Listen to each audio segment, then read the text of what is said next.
This is Take a Cue, Season 3, Episode 3. 1, 2, 3, 4. Hey there, music educators. Welcome to Take a Cue, the podcast that hits all the right notes for teaching band in elementary, middle, and high schools. I'm Jen Wise. And I'm Erik Donough. Together, we've got 40 years of experience in New Jersey public schools, and we're here to share our passion, our insights, and a few laughs along the way. And I'm Margolis, a senior music education student teacher at the College of New Jersey.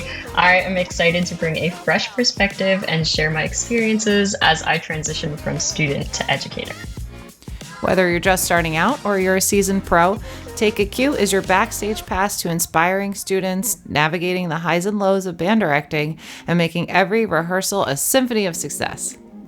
From innovative teaching strategies to the best ways to handle those tricky moments, we've got tips, stories, and expert advice to keep you motivated and make your program shine. As someone who's right in the thick of learning and practicing these skills, I'm here to provide insights from the student-teacher perspective and connect what I'm learning with real-world application. If you're enjoying what you hear, don't forget to give us a 5-star rating and leave a review on your favorite podcast app. Your feedback really helps us hit the right notes and bring more great content your way. And let's keep the conversation going. You can interact with us and stay updated on all things Take a Cue by following us on Facebook, Instagram, and YouTube at Take a Cue Podcast. We'd love to hear your thoughts, answer your questions, and see how you're applying our tips in your classroom. So grab your baton, tune up those instruments, and join us as we dive into the world of band directing with a fresh perspective and lots of enthusiasm. Get ready to take your teaching to the next level. This is Take a Cue. Hey, everybody. It's so great to be back. Great to see you, Jen. Hey. Yeah, great to see you both. I'm so excited that we have all three hosts here for this episode tonight. Yeah, this is going to be great. I'm so excited to see what CJ's been up to with student teaching and this semester. And I know I have lots to share about the band and, spooky season and yeah. Nice. Before we jump in, CJ, could you just remind our listeners just a quick blurb about who you are and why you're here? Oh gosh, yes. Okay, I'm CJ. I am a Livingston alum. I was Jen and Erik's students way back when. I'm currently a senior music ed major at the College of New Jersey. I play the bassoon, among other things, and I am in my fall semester of student teaching right now. So I'm at an elementary school doing the thing. So I'm excited to talk about it with you guys. We're so glad to have CJ back. Listeners, if you haven't already checked out some of our previous CJ episodes, you got to go back and take a listen. I believe one's entitled Firewood in the Third Row. Was that it, Jen? I think that's the one. Yeah, that one was a joy. And we ribbed CJ about the bassoon house over at TCNJ. So yes. Yeah. But we're always excited to have CJ back here, hear how you're doing, and also to kind of get your perspective on student teaching from the student teacher side of things, and also to help us with maybe some questions we might have or thoughts we might have on the co-op teaching side of things. And yes, we're really excited to jump into our conversation about student teaching. But before we do that, CJ, what's been going on lately? Everything has been going on. I feel like I'm living a double life right now. I am student teaching, so mixed Margolis in the house. I'm currently teaching at an elementary school for band and orchestra. I'm split between two schools. We're doing both. So that's this semester. I am just embracing my instrument obsession, getting to play all the things all the time. It's fantastic. I am preparing for my senior recital in March. So that'll be next semester's big haul. I'm currently taking secondary trumpet lessons in addition to the bassoon because life isn't hard enough on its own. But overall, things are kind of starting to feel like, oh, I'm actually becoming a grown up. College still feels like college, but I'm feeling closer and closer to actually being in the real world, doing the real things. So I'm excited with where things are at. And I've been watching the Great British Baking Show in my spare time. So. Oh, there you go. The important Nothing things. says Nothing says adulthood like the Great British Baking Show. I know. I think was that gonna the Great say. British Baking Show is good for everyone of all ages, but I agree. That's great. Agreed. I know. Nothing like waking up to elementary students every day to make you feel like a real grown up, right? Oh, yes. That plus coffee is a whole different world of energy. Yeah. Oh, yeah. So CJ, you're getting ready for a recital and you're taking a class trumpet and you're doing full-time student teaching. Yes. Is this allowed? Are you breaking the rules? No, this is pretty typical. I go straight from waking up, straight to school, straight to other school, straight to home to continue school. I find time to make my dinner. And this is the standard. So Wow. trumpet ensemble is like a little extra. My trumpet lessons are currently at 9:45 p.m. on Monday nights. Don't know if that's allowed. But aside from that, this is the typical TCNJ experience. The weird thing for us is like when ensemble auditions happen in August. So the ensemble starts in September when everyone else starts. So if we start in the spring, we've kind of missed like half the experience. Well, that's a lot. Yeah, finishing out the playing part of things, and in the next semester, I student taught in the spring, so that was it. And then was kind of applying for jobs simultaneously while student teaching and everything. I did do an ensemble during student teaching. I snuck it in the later evenings. I was in the gospel choir, but it ran at the same time as like the university symphony, so I couldn't do it before, because I was doing the symphony as part of the degree program. So I was like, okay, during student teaching, I'm going to do this so I could make music and, and do gospel choir. And that was really cool. Wow. But no, I was not taking any classes besides like the, once a week meetup with the rest of our cohort to talk about what was going on. So do you have something like that? Yeah, we have it every Wednesday where we kind of get to vent, but this section of the semester is all geared toward preparing for applications, interviews, resumes, cover letters, and stuff. We have mock interview night tomorrow night. CJ, and I'm going to ask an old man question here. Okay. And I'm curious. So you introduced yourself just a moment as Margolis. Yes. And I'm curious how, when you introduced yourself to the students with a gender neutral Honorarium. Yes. honorarium. Yes. Thank you. So a gender neutral honorarium. How did the students react? Was there a reaction, or is this just because I'm old? Like it stuck out in my head, but for them, it's like not a big deal. No, this was like a identity crisis that I had before I even started this summer. I was like, I'm going to get into student teaching and I'm not going to know what to introduce myself as. Like, I'm not going to have a name. I'm just going to stand there and stare at them and have nothing to say. So ultimately, I talked to my supervisor and my advisor at school, and we discussed like how I could talk to my co-op about that before the semester started, and like kind of vibe out like what the atmosphere of the community is in that regard, and then from there decide. So when I got to meet my co-op for the first time, I was like, I'm CJ, I use they them pronouns. Like I don't think that going by Miss Margolis is the way for me. I would prefer to go by Mix Margolis.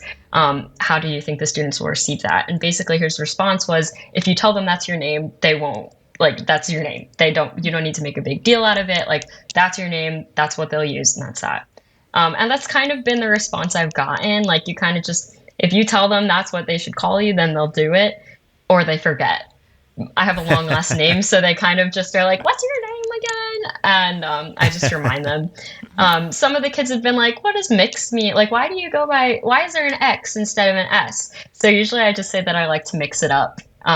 Because I don't need to, it's a lot to explain, and if we should focus on the music, we should focus on the music, as long as I could be myself. So that's kind of been the experience I've had so far. Very positive. Nice. For my Yeah, side. thanks for sharing that, because I was curious about how your students would respond. Yeah, thanks for sharing that. Yeah. I'm glad it's been a positive experience. Yeah. The groups, like, because when I first introduced myself, I was like, oh, like brownie mix, like trail mix, like whatever. It's just something that they could like remember it and connect it. But somehow that devolved into like pickle mix and like mix bacon and mix pickle. So now like it's a whole thing. The kids are like, oh, mix pickle. How do I put my read onto my Lego chart? Like it's great. But I mean, as long as they remember the mix part, like I don't mind. So Mixed pickle. That's funny.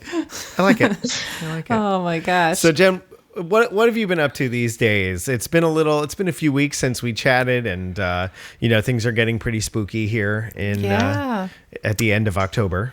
Well, I know the end of October we're talking Halloween, and TJ is so ready for Halloween. He is going to be a police car. Not a policeman. Not a police officer. Not a police officer. that's awesome. A police car. Okay. So yeah, that'll be fun. And I think he's gonna have a great time with it. And tonight I was like, we're gonna take a spooky walk, so because I wanted to spend some time with him before we hopped on and everything. And yeah, we just walked up and down the street, and Tom played some spooky songs on his phone. And then, we looked at our neighbors' like lights, and my one neighbor has like a skeleton hiding on the porch, and it was very cute. We had a good little spooky fall walk, so that was fun. We're just kind of enjoying the fall, and Oktoberfest is dying down, and so that's been good. That was a fun season for Tom, for all of us, because we got out to go hear him play a little bit. And yeah, that's been great. And our research project from, my master's and everything was accepted for the NJMEA new research poster session for the 2025 conference. So yay! Awesome. I've never done one of those, so we'll be figuring that out in the next few weeks, what that's going to look like. And so stop by and see us there. We'll have a nice little like set up there with just all great things about why podcasts are a good thing for music educators, and I'm excited about that. Just found that out this week, so still and a trying little to free advertising never hurt, right? I know, right? We're going to have QR codes all over that stuff. So for people to find us. Yeah. Jen emailed me and was like, oh, great. Guess what? My poster's been accepted for the NJMEA conference. And I wrote back, awesome. Congratulations. What is that? What is that? Yeah. I mean, since then, I've done a little bit of looking into it. And it's basically like, one of the rooms at the convention. And then, you get like a little spot, like an easel, and you can have your material set up, and there's an hour you have to stand there and talk about what you do, right? So that'll be on Friday afternoon. But I could set it up on Thursday, and people can kind of wander in and look at everything, and then just be there on Friday to talk about it. So awesome. Yeah. So congrats. Yeah, looking forward to that. So I'm headed to NJMEA, listeners. We'll see you there. So, that's been good.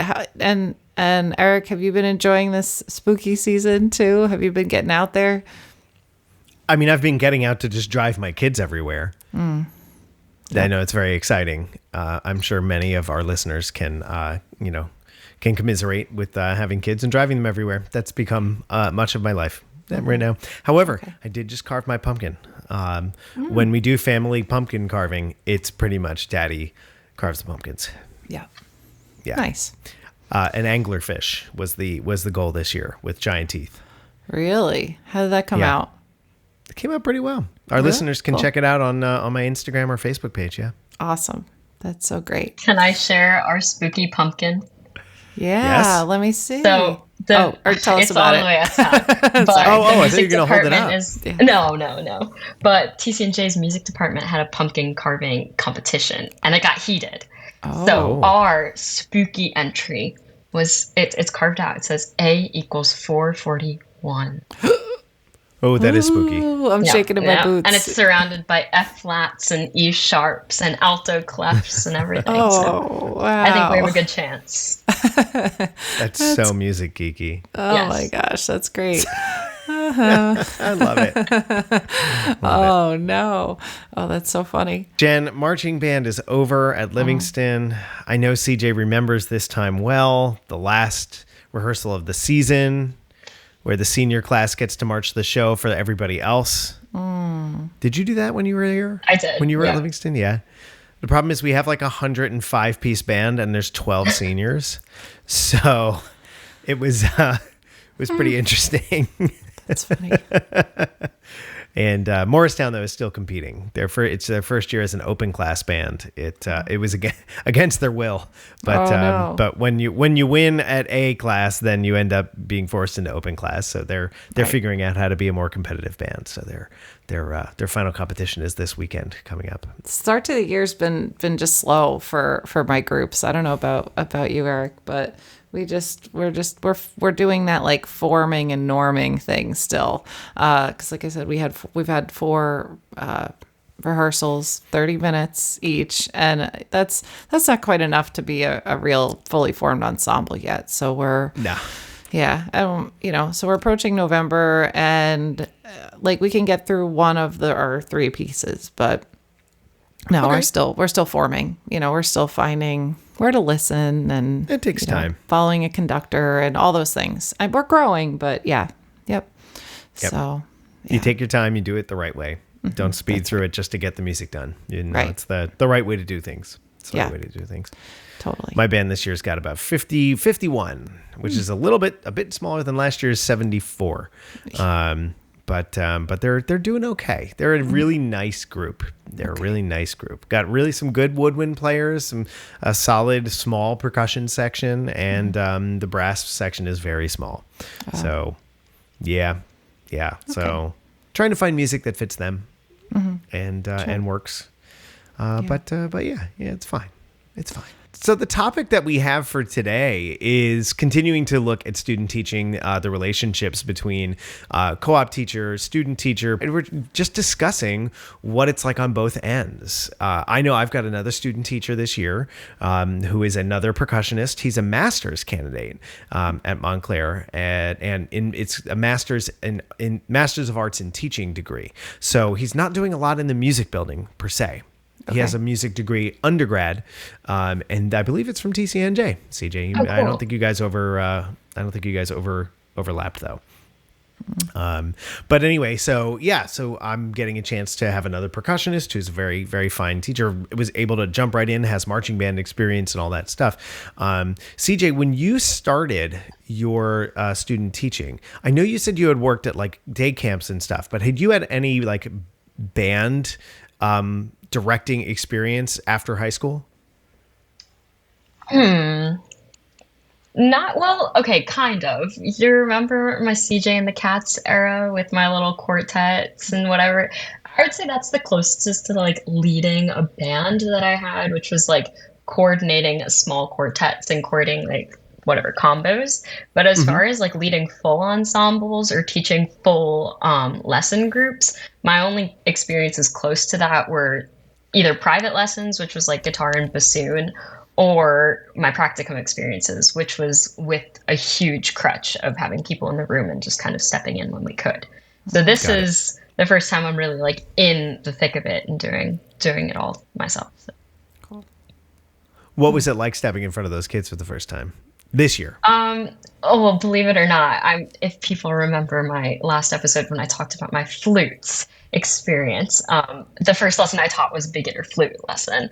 But over in between our last conversation and now, I did take private flute lessons for several months. So I walked in, I felt comfortable, and it was fun. I tried to just think of it from their perspective, and my cooperating teacher and we talked about like how can we break it down to like the smallest details. So it was kind of like I have to remember that these are kids that want to enjoy their time here, and also me giving instruction. It was scary, really scary, and I kind of taught it and then like deflated after. But the more that I did it and the more frequent I did it, the less scary it has gotten. That's good. And how soon did you jump in? Were you observing for a little bit, or were you lesson planning and just teaching right away? So I didn't mention I'm student teaching in PA. I'm in Pennsylvania. It's only 13 minutes from where I am, but it is over state borders. So it's like a different atmosphere, but same idea. So I their whole system is 5-day cycle, just like at like in Livingston, whatever. 5-day cycle doesn't rotate, but we rotate our lesson times. So I think I waited maybe a half a cycle, like 3 days into teaching before I jumped in. Like I was still teaching beginners, or like the first lesson when I jumped in. Okay. But we teach 10 lessons a day, back to back. Most of the time, 8 in a row in the morning, and then an hour lunch, and then 2 in the afternoon. So I had seen the lesson many times by the time that I actually got to doing it. So I didn't feel completely in over my head. Cool. That's good. Wow. Yeah. Yeah, it's a lot of lessons. 30 lessons that I was in. Are you expected to jump in that quickly, or is that like by your own request? I couldn't really tell. I'm the second student teacher that my cooperating teacher has had, both of which were bassoonists as well. So I'm the second one. So I think he kind of had the expectation based on his previous experience that we would kind of jump in as quick as possible. Which like I think I'm glad for, because if I didn't get the push, I don't know if I would have done it or felt ready to do it as quickly. But some of the student teachers in my grade, I don't think jumped in for several weeks. Like they spent several weeks observing. So I'm kind of glad that I got started, because by the end of September, I was teaching the entire day, which gives me a lot of time in front of the kids. So Yeah, really. Are you doing a lot of lesson planning, or is it kind of like you watch your cooperating teacher do it and then you kind of do the lesson in your own way? A little bit of both. Usually the first couple of weeks it was that, like I would watch him do 1 or 2 lessons, then I would do 1 or 2 lessons, then he would do 1 or 2, and we would go back and forth so I could refine. Now, like a month and a half in or so, it's more so that he uses like slides that have the outline for the day. So that's up during lesson. So we'll usually powwow in the morning during prep of like what the day is going to look like. And then throughout the day, I'll just refine as I see what works and what doesn't. And that's like the essence of my lesson planning. Cool. So, Yeah, to do 10 lesson plans a day would be deadly. I don't know how it would be possible. Yeah. So, Yeah, I'd have 9 half-hour classes in a day. That's my typically, and it's kind of a lot, especially like when now I have kind of a mixed day where I have band and strings, so that day gets a little squishy. Like it's a lot of thinking ahead and planning and seeing who's coming next, and setting up the space for like percussionists when I just had violins, and it's a lot to juggle, but Yeah. cool. Wow. Good for you. Yeah, my student teacher this year was he jumped in, I want to say, after a couple days. Now, the way Montclair State does it is a little different. He starts out the first semester just doing twice a week or 1.5 days a week. And it's supposed to be mostly observing. I think probably more like what you did last year, CJ. And then second semester, he's really supposed to like jump in and take over. I think he's supposed to take over 3 periods a day out of 5 is what the college expects. But he's jumped in right away. Like I have a percussion ensemble this marking period, and every day he's there, he runs it in the morning. That's great. He's gotten up in front of the band, already been observed once on his first day in front of a band ever. And it went well. But talk about nerve-wracking. His first day in front of the whole band, and the co-op supervisor teacher was there. Wow. But he did a really good job, and I can tell he was really interested and very. I mean, the guy takes notebooks full of notes every day about what he sees and what he's learning and his thoughts and everything like that. I'm wondering, do you end up taking a lot of notes, or because you're jumping in teaching all the time, there wasn't a lot of time for note taking? there's like no time. I do a lot of my decompressing with my housemates when I get home. I'm like, oh my God, I forgot that this happened today. I like the clarinets wore their clarinets as hats today, and I'm just remembering this 5 hours later. But no, a lot of it has been either I'm writing it down in a notebook, or it's been logistical things that I'm like, I'm just going to copy this document and save it to my files so that I have it when I actually need it and I'm in the experience. But a lot of it has been conversational, just like how much can I talk to this person so that I can get the knowledge from their brain into my brain. Usually I am that note-taking person, but this year I've really been trying to focus on just being there and seeing what it feels like to be in that moment because that's, I think, what I'll remember the most. So, Yeah. Well, that's good. I mean, gosh, if you take down every single thing you learn during student teaching, yeah. I mean, how would you ever be able to go back and read it all and, get it all again, like Yeah. that's, And half of it definitely won't even make sense because it's so, it's so situational based on the kids that are in front of you, Yep. So yeah. But no, that's awesome. It sounds like you're off to a really, really good start there. Erik, how much guidance do you get from the university about where, your student teacher should be and everything? From Montclair, I want to say they're sort of building it. Okay. There's more guidance this year than there was last year. There is a large PDF document that we get. Okay. But I believe it's sent out to every student teacher in every discipline. So a lot of it really doesn't apply to what we're doing directly. So we kind of make it up. A lot of it. I mean, yes, I know he's supposed to be teaching 3 out of 5 periods a day, when we get into the second semester. And I know when he's going to be observed and what I'm expected to do when I'm observing. And then when his supervisor is coming to observe, but a lot of it is really up to us. And because every program is so different, especially in music, I don't really know how you could have a lot of specific guidance because if you're at a high school, you may not be doing lessons at all. You may be doing primarily large ensembles. And if you're at an elementary school, you might be doing strictly lessons, maybe not any ensemble at all. Who knows? Yeah. I'm not sure how they could be specific in their guidance, but they do try. They do try by giving us some information. They have a little Zoom session at the beginning of the school year, which for the second year in a row, I haven't been able to attend. Oops. But, life.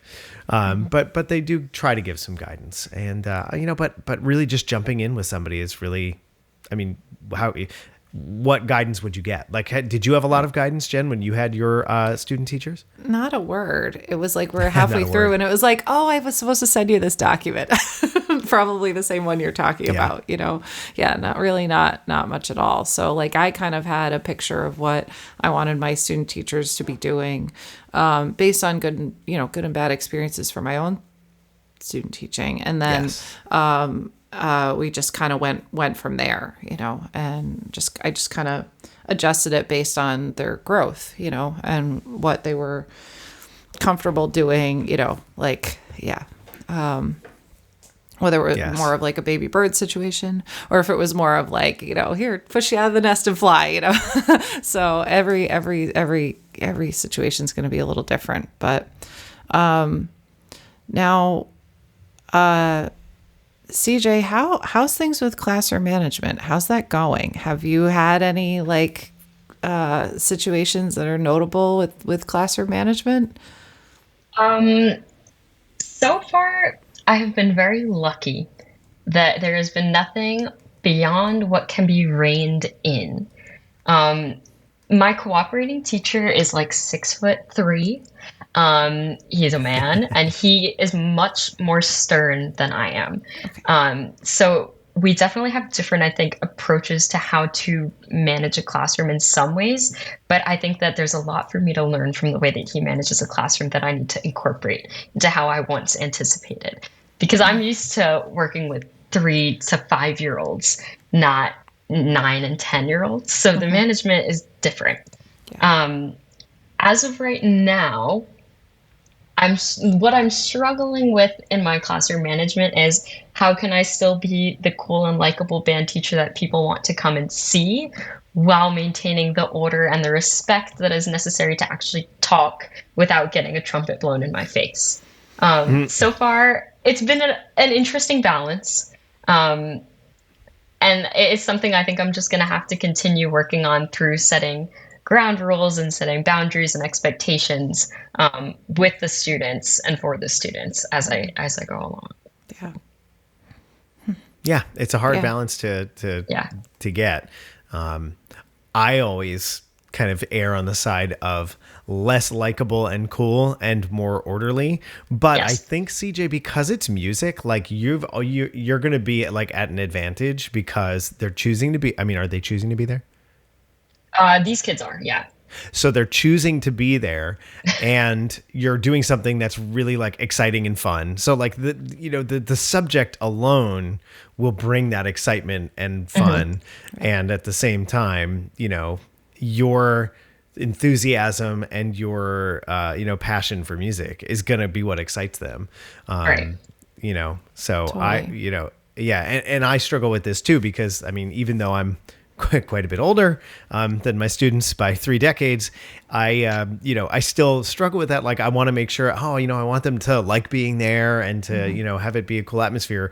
And at the same time, like you said, you can't be teaching with a trumpet being blown in your face. And I think I've definitely over time have shifted more toward the let's be serious about this while still being, exciting and enthusiastic. And I think that's good. I don't know. You were in my band. Well, yeah, I was gonna say, coming from the cool teacher, I think that between us oldies here, yes. no, I'm just kidding. I think if you just start from a place of like consistency and fairness, they will come to you. Like, absolutely. Like Erik said, you're already teaching the fun thing. Whether it's it's a program they sign up for or classroom music, like you're already teaching the fun subject where you get to, infuse your own personality into the music. Like, they'll come to you if you're consistent and fair and respectful of, their needs. Jen, were you ever told, or maybe CJ was told this, but I imagine this has probably gone away by now, but Jen, were you ever told like, don't smile until the second marking period? Yeah. I was told that. Me too. I was told that don't crack a smile till December. With my full group rehearsals, I do have a slightly different personality than I do with lessons until about that point, until about December or so, when we really have gelled as an ensemble. I really, really have to make sure that there's no question about, where the priority is in the room. And that, so with the full group, I do kind of adhere to that a little bit. I'm still, me, and we still have a great time, but like, in lessons, nobody's going to feel safe or want to play anything for you if you go about it like that. CJ, I wanted to find out, did your cooperating teacher like introduce you to the kids, prepare the kids for what to expect, anything like that? From what I understand, like I was there from the get-go. No, we went around. So we had 1 5-day cycle of all prep and just inventorying and everything. So during that time, we went to each of the classrooms, introduced ourselves to the teacher, and introduced ourselves in front of the kids. Okay. So during that time, they were like, oh, like we have a student teacher this semester. This is Mix Margolis. Like, they'll be with us. That was kind of the extent of his introduction for me. The rest was like when we're in the classroom, like, hi, like I'm this person, I'm going to be here. And it's kind of just been going on from there. But there was no prompting, I don't think, besides that. Yeah. I was looking at kind of some of our notes here, and I noticed, Jen, you had a question on here that stood out to me. And it was, as cooperating teachers, when do we step in?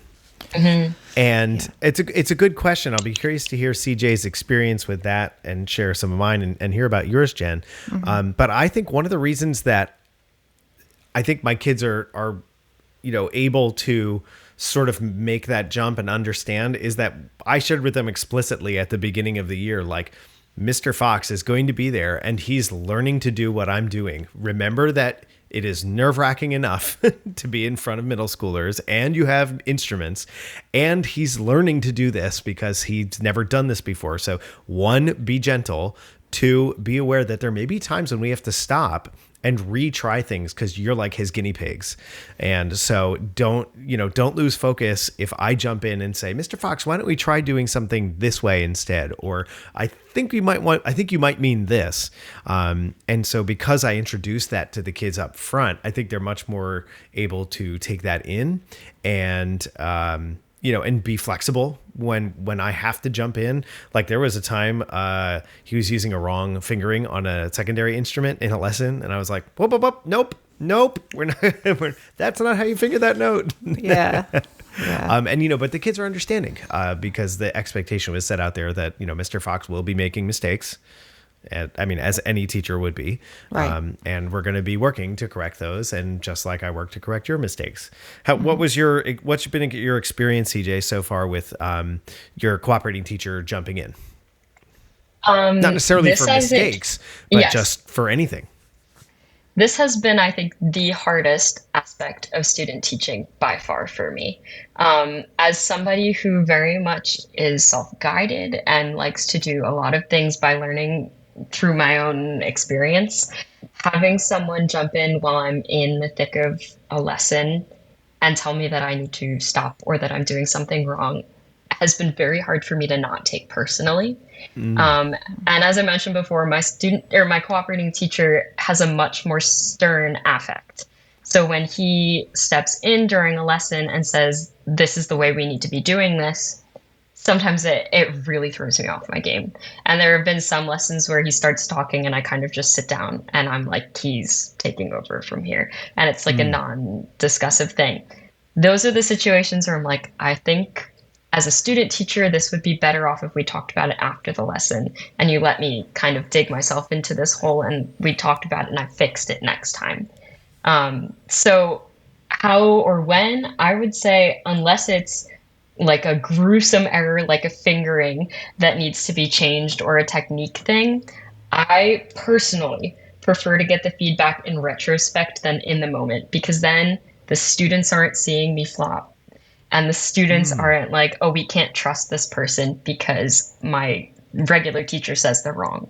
That's kind of been how I felt about it recently, but everybody is different. So I can't speak to Mr. Fox's experiences or anything like that.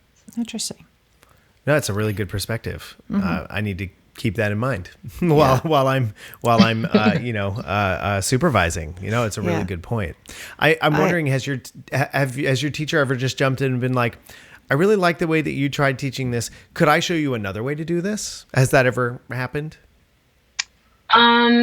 Not from that perspective. Sometimes it'll be like, I want you to watch this lesson now instead. Like, I'll finish the lesson and he'll be like, I want you to watch this next lesson, see how I deliver it, and then try to incorporate that into the next one that you teach, which has been beneficial. I usually, sometimes I'll just like, hey, I'm really not on my game with this. Like, I'm getting stuck in the weeds. Can I see you teach it so that I can kind of get myself back on the reins or back on track?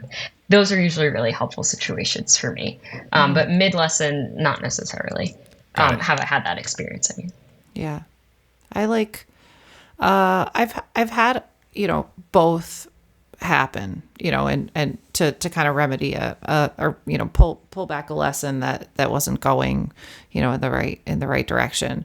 Because I've had student teachers where like their judgment about a teachable moment it was just like a little bit off of the priorities that we were kind of looking for, what we were trying to, do. So like at that point, I was kind of like stepping in every once in a while to be like, oh, let's kind of move this back to, to this, like when we strayed a little too far from the content. But, I agree with you that a lot of times it's good to like do it after. The exception, and I don't know if you've been in this situation yet, CJ, but like in front of the full ensemble, those moments like just pass so quickly. It's different from like the small group lessons. Like the small group lessons, like let's run it back. Let's try this. Like watch me do it, and you'll get another chance at teaching this concept. But like in the full group, like that ensemble's only going to exist that day with those issues, with those, like that's only happening in that moment. So like I've been in the situation where like, oh, I really want her to like to experience this if she said this. And, I'll kind of like, I've taken that person aside and, I had one student teacher, she was like, hammering away at the percussion section, but it really was the low brass that was causing the timing issue, and, so I was like, I asked her to run it again and try and keep her ears on that, and then it kind of clicked, she, for her and everything. And it was just kind of like, that it's tough with the full ensemble to let the moment pass and talk about it later, because those things, kind of need to be done in the moment. But yeah, I agree with you. In the lesson groups, it's nice because you get to teach the same concept a bunch of different times, as it is. So, yeah. Yeah. Have you ever stopped, CJ, and asked your cooperating teacher for help with something? Oh yeah, all the time. Oboes, French horns. Sometimes I'm like, these children are playing F's above the staff and we're looking for C's under the staff. What do we do? That was French horns was my first flop lesson. Like I'd spent a week and then I got to the French horns and I was like, what is happening? So the answer is yes. You and the French hornists, I think. Yes. Probably are like, what's happening in the first month? Yes. Yeah. But yeah, there are definitely situations where I'm like, at this point in my secondary knowledge, like of the instruments in front of me, I just don't know what's wrong. And I need help from somebody that's been doing it for longer to just like pinpoint what's going on. And based on what's happening in the room, how can I pivot? Mm-hmm. And I do that at least once a day, because that's what they're there for. So I might as well, if I can ask a question instead of being told later on, I might as well do it. So. Sure. Yeah. No, and I think that's really important. I'm glad you feel like you're able to do that. I always try to tell, well, always with my 2 student teachers, I've told them up front, like, it is okay to stop in a lesson and look and go, help. What do I do? I remember last year with my student teacher Mr. T, we were in band rehearsal and he couldn't get the kids to line up a rhythm or something in band. And at a certain point, he just kind of looked at me and like threw his arms up and he's like, I don't know what to do like, in front of the band. I was really impressed. I told him later, I was like, and I told the kids too, I said, look, Mr. T is learning and this is something that is hard to do. It's hard to admit that you've run out of ideas. And so, so then we kind of sort of entered like a co-teaching situation at that point. But yeah, Jen, that's a really interesting perspective of like the real-time band rehearsal versus the lessons where we're working on skills. Yeah. And like I did, in my own student teaching experience, I was lucky enough to have someone that had many student teachers before. She had worked with many, many other student teachers in the same situation, I was, and everything was already co-taught. And then I was the third wheel a little bit sometimes. But, when I was on the podium, there was a point in the semester where I was getting a little bit gun shy because I was getting a lot of these, like a little, actually, and I was like, and it took until she ended up taking a week away from school, and I just had somebody just a substitute in the room, and I was just running rehearsals, and I found a flow, and I was able to find that voice and that. So it did take a little while, with that kind of stepping in to find, that flow for myself. So, and I could totally understand how you would say like it throws you off your game a little bit when somebody asks you to, dial something back or change something or, And like the reality too, especially with the small groups, is like, when a lesson isn't feeling good. Like I know when the kids aren't engaged or when we're not focused on the concepts at hand. So like, like, even if I'm sitting in it and I have to make it to the end of the lesson, like afterward, I'm going to be like, that sucked. Like, how can I make that better for the next one? Like, I'm going to want to know regardless. So yeah. CJ, why don't you run down some of your questions for us? Because I really like the questions that you put out here. Okay. We've covered a lot of them. What I'm most interested in, especially as like in our seminar semester, we're looking toward like jobs. I'm getting like job fever. Like, as student teachers, what do you feel like is a surprise for us when we actually become our own? Like, there's nobody else in the car, like driving whatever. Like, what do you think that we miss as student teachers that we have to find out as teachers? Whoa. Oh, so many things. Yes, the word that came to mind was everything. Everything. I know. I didn't want to say it, but let's see where to begin. A lot of the sticky parent emails, parent communications. I don't know how much your cooperating teacher is letting you in on those things. I got none of that experience. It was just lucky that I knew how to talk to people. That was a big one for me. Also, like, I'm going to say seeing the future, but that thing that happens where as a band director, you're planning at least a month, if not 6 to 8 weeks ahead. Eric, I know you've already ordered your buses for your spring trip.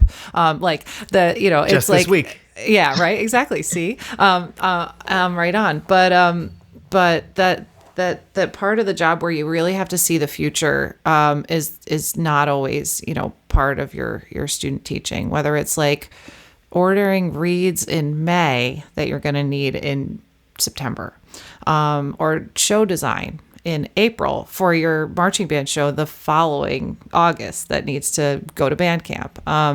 It's a lot of things like that those like little details that you might miss or not be part of, like attending band booster meetings.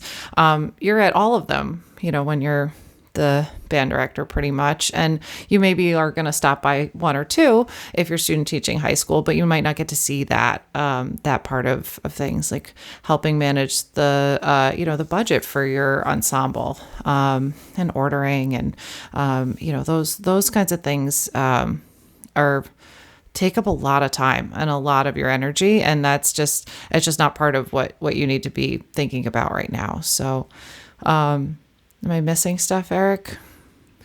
Oh, I think that was a great answer. Okay. I think I was very gung-ho starting in my first job about all the things I wanted to change right away. Mm-hmm. And I think I ended up turning some of the returning students off to the program because they had a routine that they were in. That's what drew them in. The way the program was working for them was working for them. Mm-hmm. So I think that may be one thing that maybe student teachers or right out into the workforce teachers miss, is that they're very excited about all the stuff that they've learned in school and student teaching, and they want to go in and really make that program their own. And maybe you have an opportunity to do that. But if the program's going okay, I think someone once said to me, change by evolution, not revolution. And I wish I had taken that to heart a little more at my first job. We were able to build back the program, but there were definitely kids that dropped out who I think otherwise would not have. Because like I said, you're just so excited to make it your program and to do it your way. And so taking a breath and taking a step back isn't a bad idea. Yeah. And then, sometimes that like whole program design aspect of it, like, why do you have a 10 period rotation? Like, why is that what you do? There's definitely a history behind that. There's definitely a reason that that's your schedule where you are. You might not know that in your new district until you live what was done before. Yeah. And that's just part of it is like how the flow of your program. You kind of have to take the calendar that was there, the performances that they did last year, when you get there, and you might instantly decide that teaching first year students the Star Spangled Banner in the third or fourth month of their playing is inappropriate. Some of us, and then sounds personal. Yes. Yeah. Since I'm getting a little personal here, but you might decide that, or you might roll with it your first year and then, just go, next year, be like, I don't think we're going to be presenting the Star Spangled Banner in our 10th week of playing. So, so, you know, I think if you're going into a place that's working okay, like take the first year and just kind of do it the old way. You know, unless something is drastically wrong, try doing it the old way. Even if it's not what you necessarily would do, you might end up realizing, like Jen said, oh, well, this is why they did that. Or you might go, well, I hadn't thought about doing it that way, and that worked really well. Yeah. So I think that's definitely a surprise. Is like, I don't know if it's a surprise, but definitely something to think about when you're in your first job. Yeah, it's fun going out into the workforce and, you know, having all your newfound knowledge and excitement and enthusiasm, and then going, oh my God, it's just me now. I mean, hopefully you have great colleagues and all that stuff to help you along. But if you're in a small district, you know, you said something else, Eric, you know, you're entering the workforce, like all of a sudden what you're doing is kind of tied to your livelihood, right? Like you're earning a paycheck when you do it. You know, you're in something like an apprenticeship right now that you're paying to do. But anyway, that's a whole other issue. But when it's tied to your livelihood, you do look at a little. You may be a little less inclined to take risks. You may be a little more conscious of that. You know, how you address people and your administrators and the people that are observing you. And it's just, you know, you just might be a little more aware of those relationships, you know, with your colleagues. So that's another thing that they don't really tell you in undergrad. Is like, yep, this is it. This is, you know, how you're going to eat. I think how much you probably need to work with your administration as a student teacher. That's something that you really don't have to do much of, because your co-op teacher is going to be doing that for you, or for them, and you just kind of are focusing on your teaching methodology. So, you know, getting to form those relationships with administrators, and especially if it's an administrator who doesn't really know what you do, and you have to advocate for something you want and they're not agreeing. You know, as a headstrong young teacher, you know, that could get you in trouble, you know, going up to an administrator and saying, you know, and being less, I don't want to say less than diplomatic, CJ, because I know you and you wouldn't. But, you know, I can certainly see teachers going up and ruffling feathers right away as new teachers, because, you know, they know what they're the experts. But at the same time, that administrator might have been there a long time, or that administrator may have that same thought that they're the expert. So, you know, forming those relationships and treading carefully, at least at first, is something that's important, even though, you know, when you're excited and out there, you know, it's easy to get excited, and, you know, if somebody's telling you something that you don't agree with, just tell them about it. But, you know, finding a way to be diplomatic is important. And I know that's in your personality, but that may not be in everybody's. Right. Hopefully. Kind of following up, I know both of you have spoken on separate occasions about providing resources as kind of like you need this to continue on your journey for your student teachers. And I was just wondering, like, what kind of resources you aim to provide them with, either tangible, intangible, theoretical, like before they leave from your classroom. Let me open up my Google Drive. Oh, there you go. I was going to say, every schedule I've ever created for anything ever, those things don't have to be reinvented. And I think your schedule and how you kind of, like we mentioned before, like the flow of your year, I think is really important. And like often we don't always have that kind of perspective going into a new situation. So any schedule you can look at and kind of just absorb and like meditate on is I think really important. I make sure my student teachers always get every schedule I've ever made for anything. So yeah. No, schedules are key. I mean, I send I mean, I'm looking through my folder here of just all the stuff that I sent Mr. T last year. All the assignments, all the written assignments that I gave the kids, he gets a copy of, my student teacher gets a copy of. Rehearsal plans, everything that we did, I keep in a document anyway. So I just make a copy of that document. And so they have that to go back and reflect on and, change and use as they want to. Anything that I've handed out to kids, everything, basically any document or at all that we've used for the year, they get links for parents and students, percussion equipment, stuff like that, lesson records, lesson schedules, like Jen said, presentations. Like I have a day one presentation that I give to the band, and I think CJ got that presentation when you were in 8th grade.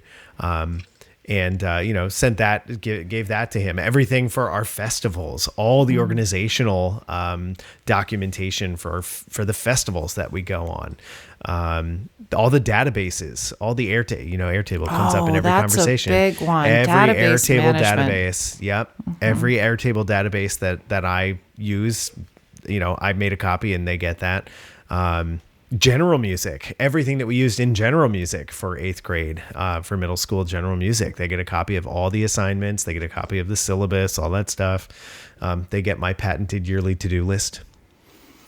I was wondering about that. I'll send it to you too. They get the SGO tests that we use, which now I guess in New Jersey, unless you're non-tenured, you don't have to do anyway. But they get that. I was going to say assessments. Yeah. Those you really want to just have on hand so you could tweak them. Those take a long time to create from scratch. So yeah, I feel like personally, I don't know if I'm assuming Jen, you're probably on the same page as me, but I don't know if all cooperating teachers feel this way. Like, I don't feel like anything that we did is like trademarked or exactly. Yeah. Exactly. It's not trademarked. It's not like a secret that they have to figure out on their own. Anything it's not like this is my intellectual property, and you may not reproduce it. Yeah. No, it's not like that. Yeah. So it's a spreadsheet. You should use it. I mean, there's very little here that I created from scratch with no input from anybody else. Right. It's not like, it's all, like you said, trademarked or anything like that. A lot of the stuff I stole from other teachers and put my own spin on it. And I'm so thankful that those teachers allowed me to steal their work and to change it. And so I'm happy to give it to my student teachers. And I would hope that most co-op teachers would feel that way. You've spent so much time with this teacher, student teaching. I mean, you would want them to be as successful as possible. Totally. Mm-hmm. Yeah. I don't know. That's how I feel about it. No, I agree. I'm sticking to it. Yeah. I wonder, I don't know, my cooperating teacher shared a little while ago, an observation he had was that people from the incoming class of educators are not as geared towards seeking out further information about things. Like, they just don't have as much initiative about learning new, I don't know. My transition from that is, does it bother you all when we ask stupid questions, or just the most basic of I don't know, the most basic of questions about being teachers and whatever? Because I think part of the reason that attitude might have been adopted is because our generation is we don't need to ask, we can just Google it, we can just chat GPT it, whatever. But I don't know, I think that's where the fear stems from. So does it bother you all that we ask those questions, or is it a welcome kind of thing? Listen, you gotta ask somebody, and that's kind of what we're there for. I don't know. I always felt like the better student teachers actually made a lot more work for me because we spent so many more hours discussing lessons, and I spent so much more time answering questions and, helping that person, kind of form that teacher personality for themselves. I really, no, I don't mind the questions. I I honestly, in the past, have thought less of student teachers that don't ask the questions. Like, and it does bother me a little bit, because I'm like, I'm here. I have, let's talk it out. Let's make it, let's solve the problem before, you're in front of the students, and I, in the past, like with student teachers, I've spent the first month just kind of dropping hints. Like, I'm asking myself this question. Let's talk about this question. Why are we doing this? Why are we doing that? And then after that, if that person isn't like kind of internalizing that monologue, like of asking themselves, like, what's this next step? Why are we doing this? What's the best way to approach this? Like, if they're not kind of coming out with those questions themselves, like, I have a really hard time letting go of the reins, because I'm not sure. Right. So like, I think that I think it's a really valid question that you're asking. And I don't know if it's a perception of your generation, because I think I've met some inquisitive people from your cohort, but I do think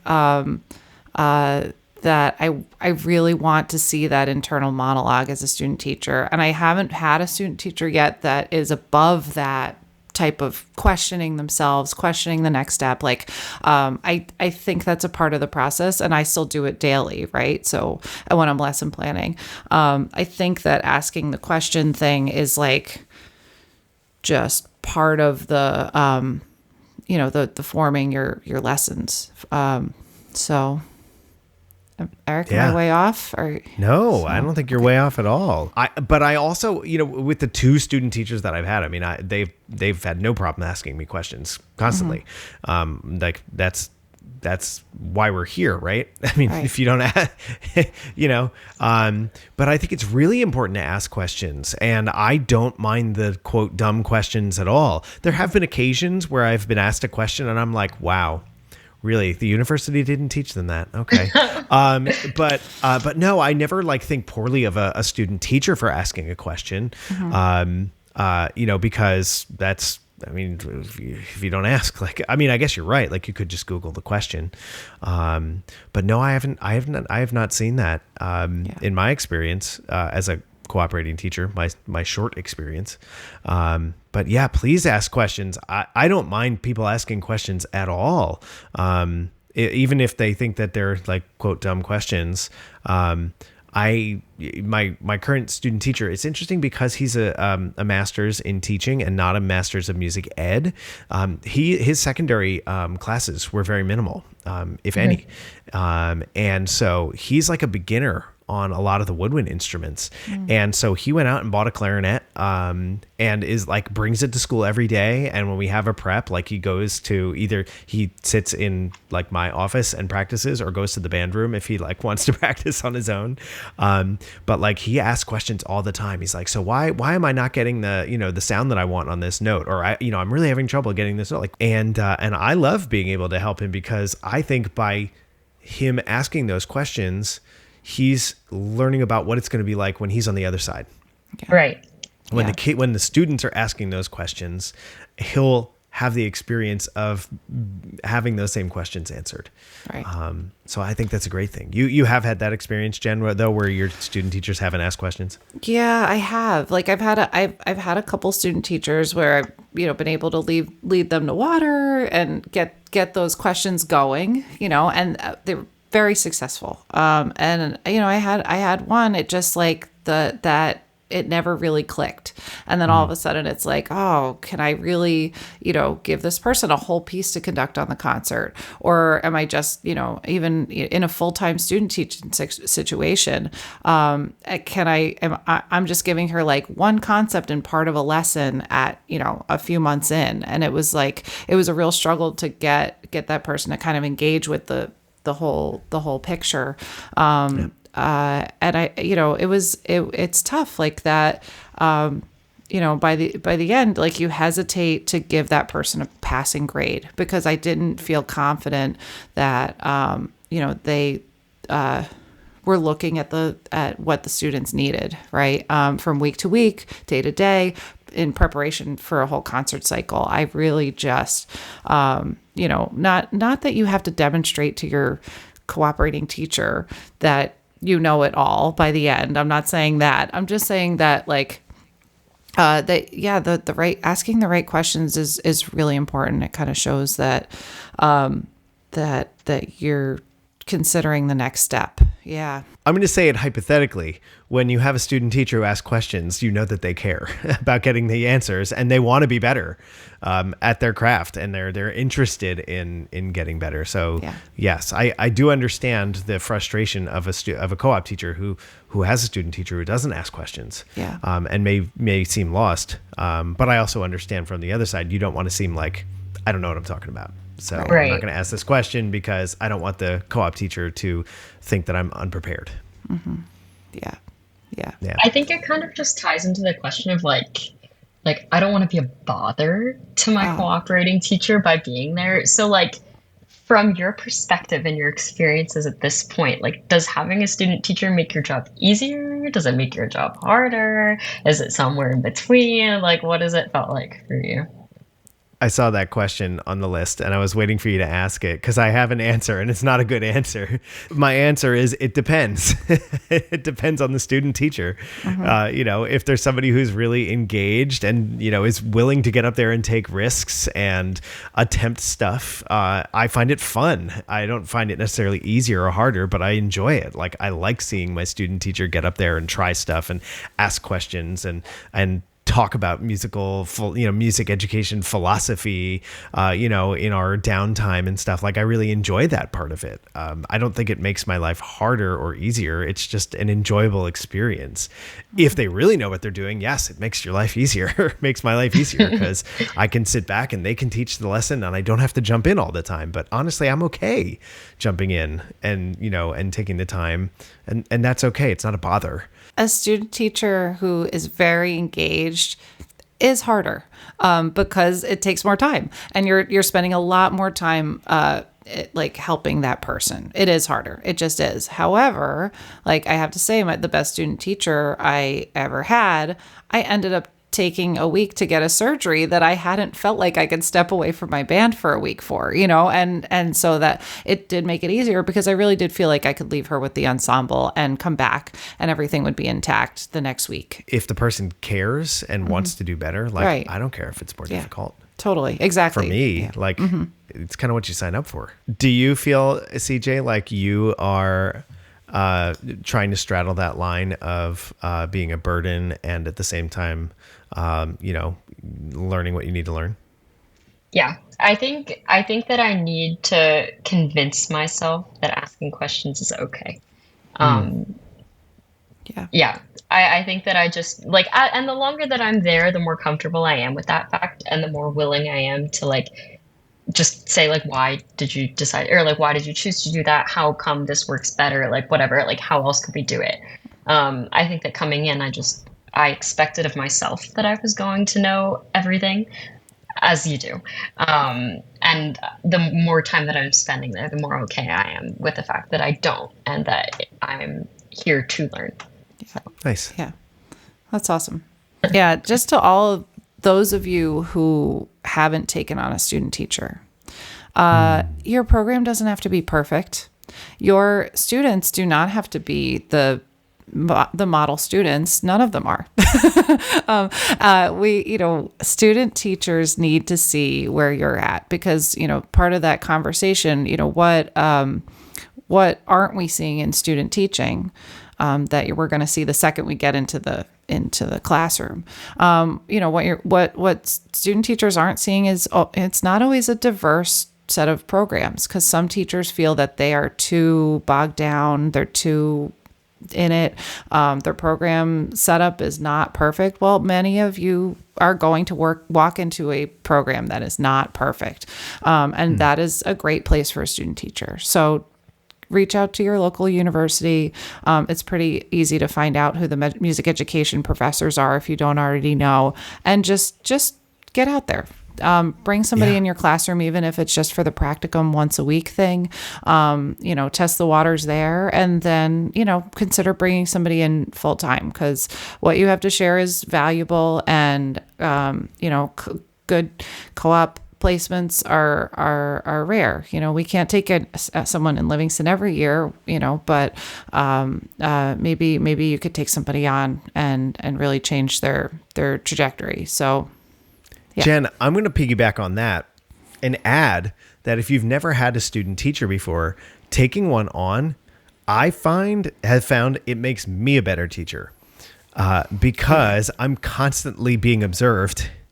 And I want to make sure I want to try to give my student teacher the best, the best model of what to do in a lesson situation, where when somebody's not observing me, maybe, I've done this for a while. So maybe I'm not thinking so hard about every little thing that I do in the lesson. But I know I want to model the best ideas that I could think of for my student teacher, even though, like you said, I am far from perfect as a teacher and my program is far from perfect. I know I want to try to give them the best experience they can have when I'm teaching. So I feel like it's made me a better teacher too.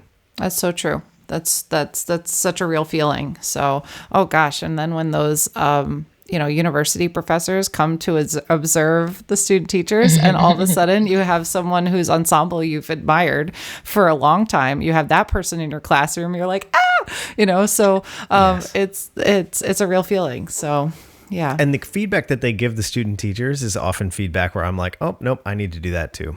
That's not one of my strong points. It's definitely a learning experience too for the co-op. At least it hopefully should be. Yeah. Well, to our listeners, if you really enjoyed our conversation today, don't forget to like and subscribe on your favorite podcast app or on YouTube. All of our podcasts are also available in video format. Yes.